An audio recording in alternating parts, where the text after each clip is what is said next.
Olá pessoal, então vamos dar início ao curso de Cálculo Numérico.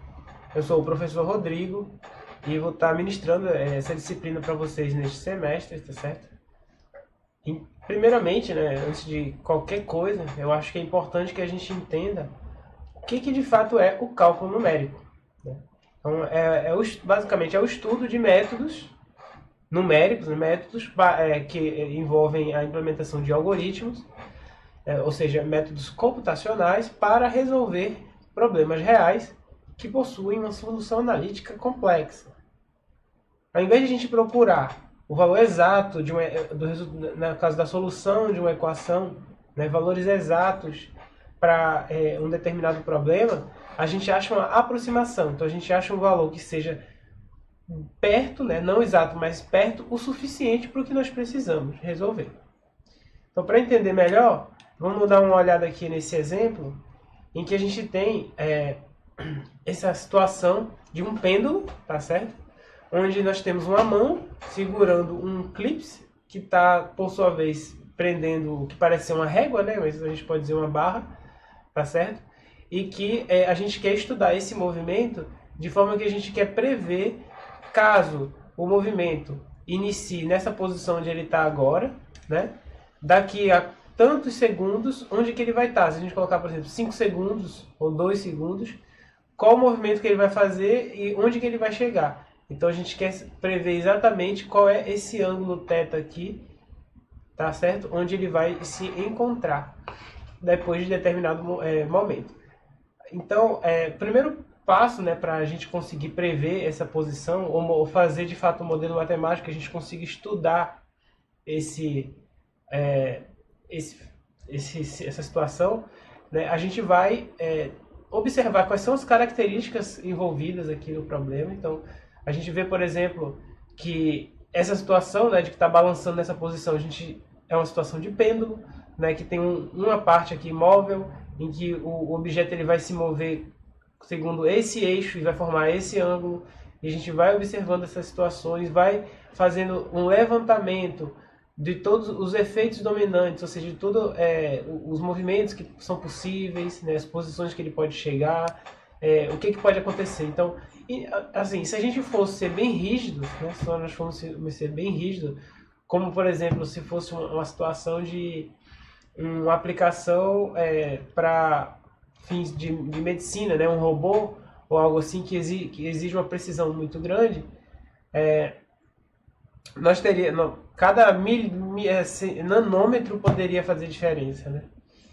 Mas dependendo se for uma aplicação jamais assim que não precise de tanto detalhe, aí a gente não vai contar cada pequeno nanômetro. Então, dependendo da aplicação, a gente pode ou não levar em consideração, por exemplo, a influência da resistência do ar, né? Que ele vai implicar aqui imprimir sobre essa barra, né? Resistência do ar. A gente poderia levar em consideração também o atrito que tem aqui, que vai causar uma desaceleração desse pêndulo, né? Ou seja, a gente pode considerar que ele não vai se mexer só aqui embaixo, ele vai se mexer aqui em cima, então tem outro eixo de rotação. Então a gente pode sair levantando todos os elementos que vão compor esse modelo, né, para estuda esse modelo real, e a partir daí a gente tenta identificar um modelo matemático que mais se aproxima desse modelo real. Então a gente não vai querer, por exemplo, talvez não precise considerar esse movimento aqui de cima, talvez ele seja mínimo, porque a pessoa está simplesmente segurando aqui, então ela não vai deixar mover muito. Então a gente pode, por exemplo, considerar apenas esse eixo de baixo, e aí vai e modela, né, matematicamente como se fosse apenas esse pêndulo, esse eixo de baixo do clips. Então a gente vai fazendo alguns cortes, a gente elimina, por exemplo, a resistência do ar, a gente supõe que não tem resistência, e a gente vai fazendo algumas suposições até conseguir chegar em uma equação suficientemente simples, né, que dê para a gente chegar em algum lugar com ela, né, que se for complexo demais também dificulta a resolver. Então, se a gente quiser resolver essas equações, né, no caso matematicamente dizer, após tantos segundos o pêndulo vai estar em tal lugar, se a gente consegue resolver, ótimo, mas no caso de problemas reais a gente nunca vai conseguir resolver com precisão assim 100%, sabe? Porque vão realmente ser muitos fatores, né? A gente poderia ter ainda, por exemplo, para você ver como isso pode se complicar se a gente numa situação real, o movimento que a barra faz no eixo nessa direção aqui, assim. Então a gente pode considerar, por exemplo, vamos supor aqui que está a barra, né? E ela está presa aqui a esse eixo. Aí vamos supor que ela se mova levemente de um lado e para o outro aqui, dá uma balançada enquanto gira. Então até mesmo esse pequeno movimento pode influenciar na posição da barra. E a gente vai ter que desconsiderar várias coisas, porque senão a gente vai gerar uma equação muito complexa que é difícil de resolver. E aí o que vai acontecer? Beleza, então nós fizemos várias posições e chegamos a esse modelo aqui, bem simplificado, em que eu tenho um pêndulo simples, né, que ele com uma determinada distância, em que ele vai se mover um ângulo θ quando balança, e a gente faz a modelagem com essas equações e vamos tentar resolver as equações. Aí a gente vai ver que vai ser difícil resolver essas equações assim, de forma bem precisa, e o jeito vai ser usar métodos numéricos. Então a gente não vai pegar essa equação e encontrar o zero dela, por exemplo, né? Não vai conseguir resolver 100%, não vai conseguir dizer, caso esse L aqui, essa distância do pêndulo seja tal, qual vai ser o ângulo θ após tantos segundos. Eu não vou conseguir chegar nesse θ, eu não vou conseguir tirar esse θ, isolar o θ, né? Então se eu não consigo isolar o θ, o que eu faço? Eu uso métodos matemáticos em que eu faço uma simplificação. Então lembre-se, eu já fiz uma simplificação daqui para cá, né? Então, deixa eu pegar aqui, por exemplo. Então desse modelo real para o meu modelo matemático, eu já fiz uma certa simplificação suficiente para que eu consiga gerar essas equações. Daí daqui, eu vou fazer uma simplificação ainda maior para gerar um modelo, no caso, uma equação bem simplificada que me permita prever, né, com algum grau de precisão onde é que esse pêndulo vai se encontrar ao longo do tempo, né?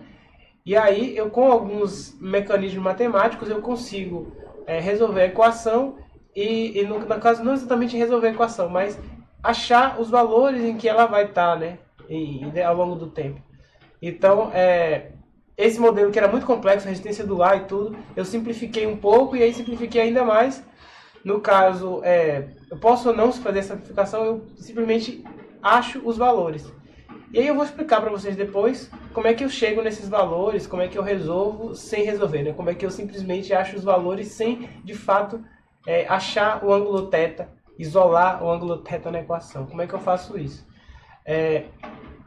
E aí a gente vai usar esses procedimentos analíticos ou numéricos. No caso, em geral, a gente vai usar o numérico, não o analítico, né? E aí vai ter que confrontar para saber se bateu ou não com o real. Então, em geral, numa situação real, a gente gera esse modelo aqui numérico, nós encontramos esses valores aproximados, que a gente depois compara com o valor real. Então a gente vai lá no valor real, por exemplo, grava um vídeo e mede exatamente onde é que ele está em cada ponto, após os segundos, e compara com o modelo. Aí a gente vai ver que se o modelo for bem feito, esse que a gente encontrou aqui vai estar muito próximo do modelo real, vai ter um erro pequeno, né? E aí a gente vai definir qual é o tamanho de erro que é aceitável. Porque se na nossa aplicação esse erro for grande, a gente vai ter que dar um jeito de encontrar outra solução que o erro seja menor. Tudo bem? Bom, então assim, de modo geral, essa seria a explicação, né, do que seria o cálculo numérico. Mas aí, agora eu vou trazer para vocês alguns outros detalhes. Então, nessa disciplina, a gente vai focar muito na prática, até porque o cálculo numérico é uma disciplina, é um estudo com muita prática, né? Com mão na massa. Então a gente vai fazer os cálculos, não vai ficar muito preso na teoria, né? Então não vou nem dar muitos detalhes de formalismos matemáticos, porque no cálculo numérico a gente assume uma série de condições, né? Já para as funções que a gente vai trabalhar, elas já são funções, por exemplo, quase nunca vão ter uma descontinuidade. Se houver uma descontinuidade, vai ser algo muito fácil de identificar. Então, são série de condições que a gente vai assumir. Então, não vamos estar preocupados tanto com a teoria, vai ser mais a prática. E pelo fato de ser um estudo muito prático, né, o cálculo numérico também é chamado, né, além de análise numérica, de programação numérica ou computação científica. Porque, na realidade, a gente só realiza esses cálculos na mão somente para fins de aprender mesmo, porque quando a gente quiser fazer uma aproximação real, aplicar um problema de verdade, a gente vai usar o computador, porque é muito custoso, realmente são muitos cálculos necessários para ele conseguir chegar naquela curvazinha bem próxima do real. Então, vai envolver computação, programação. E aí, o que a gente vai fazer? A gente vai implementar algoritmos, certo? Algoritmos de computador, que por isso é muito mais fácil de fazer com programação, porém, a gente também se resolve com planilhas do Excel. O que acontece é que, para usar programação, você tem que saber programar. Então, para usar programação, existe esse pré-requisito, né? Que você tem que saber programar. Em Excel, você basta saber usar o computador, né? Basta saber usar o computador, não precisa... Em geral, dá para aprender a usar o Excel, mas programação não. Tem todo um raciocínio específico que torna um pouco mais difícil.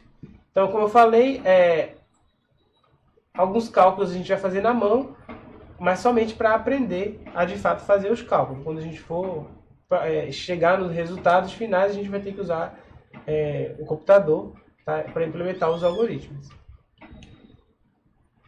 E aí, a partir do próximo vídeo, eu vou dar uma continuidade, tá certo, com o assunto.